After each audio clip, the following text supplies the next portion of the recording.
ಆಮೇಲೆ ಪಿಂಡ ಹಾಕೋದು, ಯಾರ್ಯಾರಿಗೂ ಅನ್ನದಾನ ಮಾಡೋದು. ಅನ್ನದಾನ ಮಾಡಿದ್ದರಿಂದ ಸ್ವರ್ಗದಲ್ಲಿ ಇರತಕ್ಕಂಥ ಪಿತೃಗಳಿಗೆ ತೃಪ್ತಿ ಆಗತ್ತೆ. ಓಹೋ, ತೃಪ್ತಯೇ ಈ ವಿಷಯ. ಈಗ ನೀವು ಯಾರಿಗೋ ಒಂದು ತೃಪ್ತಿಗೋಸ್ಕರ ದೀಯತೆ ಕಿಂಚಿತ್ ಅಲ್ವಾ? ಹಾ, ಈಗ ಹಾಗೆ ಅಲ್ಲ, ತೃಪ್ತಯೇ ಜಾಯತೆ ಪುಂಸಃ ಭುಕ್ತಂ ಅನ್ಯೇನ ಚೇದ್ಯದಿ. ಯಾರೋ ಒಬ್ಬನಿಗೆ ಇಲ್ಲಿ ನೀವು ಅನ್ನದಾನ ಮಾಡಿ ಅವನು ಹೊಟ್ಟೆ ತುಂಬಿದ್ದರಿಂದ ಇನ್ಯಾರೋ ಸ್ವರ್ಗದಲ್ಲಿರ್ತಕ್ಕವನಿಗೆ ತೃಪ್ತಿ ಆಗುವುದಾದರೆ, ಇದನ್ನ ನಾವು ಬೇರೆ ಸಂದರ್ಭದಲ್ಲೂ ಹೇಳಿದ್ದೆ. ದದ್ಯಾತ್ ಶ್ರಾದ್ದಂ ಪ್ರವಸತಃ ನವಹೇಯು ಪ್ರವಾಸಿನಃ.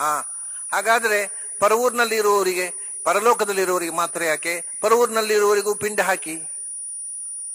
ದದ್ಯಾತ್ ಶ್ರಾದ್ದಂ ಪ್ರವಸತಃ. ಯಾಕೆಂದ್ರೆ ಅಯ್ಯೋ ಪಾಪ ಅವ್ರು ಯಾಕೆ ಬುತ್ತಿ ಹಿಡ್ಕೊಂಡು ಹೋಗ್ಬೇಕು ಯಾತ್ರೆ ಹೋಗುವಾಗ, ನೀವು ಬರಿಗೈಯಲ್ಲಿ ಹೋಗ್ರಿ, ನೀವು ಏನು ಬುತ್ತಿ ಹಿಡ್ಕೊಂಡು ಹೋಗ್ಬೇಡ್ರಿ, ಮತ್ತೆ ನಾವಿಲ್ಲಿ ಪಿಂಡ ಹಾಕ್ತೇವೆ ನಿಮಗೆ. ದದ್ಯಾತ್ ಶ್ರಾದ್ದಂ ಪ್ರವಸತಃ ನವಹೇಯು ಪ್ರವಾಸಿನಃ. ಹೋಗುವಾಗ ಪ್ರವಾಸಕ್ಕೆ ಹೋಗೋರು ಯಾರು ಬುತ್ತಿ ಹಿಡ್ಕೊಂಡು ಹೋಗ್ಬೇಕಾದಿಲ್ಲ, ಇಲ್ಲಿ ಪಿಂಡ ಹಾಕಿದ್ರೆ ಸರಿ. ಇಲ್ಲಿ ಪಿಂಡ ಹಾಕಿದರೆ ಅವರು ಪರವೂರಿನಲ್ಲಿದ್ದವರಿಗೆ ಹಾಕಿ ಸಿಗುತ್ತೆ ಅಂದ್ರೆ ಪರಲೋಕದಲ್ಲಿದ್ದವರಿಗೆ ಹೋಗುತ್ತೆ, ಪರವೂರಿನಲ್ಲಿದ್ದವರು ಹೋಗಲ್ವಾ? ಇದೆಲ್ಲ ಲಾಜಿಕ್ ಅನ್ನ ಶಾಸ್ತ್ರಕಾರರು ನಮ್ಮ ಮುಂದೆ ಇಟ್ಟಿದ್ದಾರೆ. ಇದು ವಿಷಯ ಏನು ಅಂತಂದ್ರೆ, ಇದು ಅಷ್ಟೇ ವಸ್ತುಸ್ಥಿತಿ ಏನು ಅಂದ್ರೆ, ಅದು ಅಲ್ಲಿ ಇರತಕ್ಕಂಥ ಪರಲೋಕದಲ್ಲಿರುವಂತಹ ಜೀವಕ್ಕೆ ಹೊಟ್ಟೆ ತುಂಬುತ್ತೆ ಅಂತ ಶಾಸ್ತ್ರಕಾರರು ಹೇಳಲಿಲ್ಲ.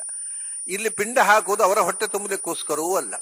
ಇದು ಅದಕ್ಕೆ ಹೇಳಿದ್ದು ವಸುರುದ್ರಾದಿತ್ಯ ಆ ದೇವತಾ ಗಣಗಳಿಗೆ, ಮೃತ ಜೀವವನ್ನು ನಿಯಂತ್ರಿಸುವ ದೇವತೆಗಳಿಗೆ ಆರಾಧನಾ ರೂಪವಾಗಿ ಇಲ್ಲಿ ಪಿಂಡ ಹಾಕುವುದು. ಹಾಗೆ ನಾವು ದೇವರಿಗೆ ಸಮರ್ಪಣೆ ಮಾಡಿದ ಹಾಗೆ ಆ ಪಿತೃದೇವತೆಗಳಿಗೆ ಇದನ್ನ ಅರ್ಪಣೆ ಮಾಡೋದು. ಅದರಿಂದ ಆ ಮೃತ ಜೀವಕ್ಕೆ ಶಾಂತಿ ಆಗುವಂತೆ ಅವರನ್ನು ಸುರಕ್ಷಿತವಾಗಿ ರಕ್ಷಣೆ ಮಾಡ್ರಿ ಅಂತ ಪ್ರಾರ್ಥನೆ ಅಷ್ಟೇ ಹೊರತು ಅವ್ರ ಹೊಟ್ಟೆ ತುಂಬಲಿಕ್ಕೆ ಹಾಕೋದೇ ಅಲ್ಲ. ಅದು ಇದೆಲ್ಲವನ್ನು ಡಿಸ್ಟಾರ್ಟ್ ಮಾಡಿ ಲಾಜಿಕ್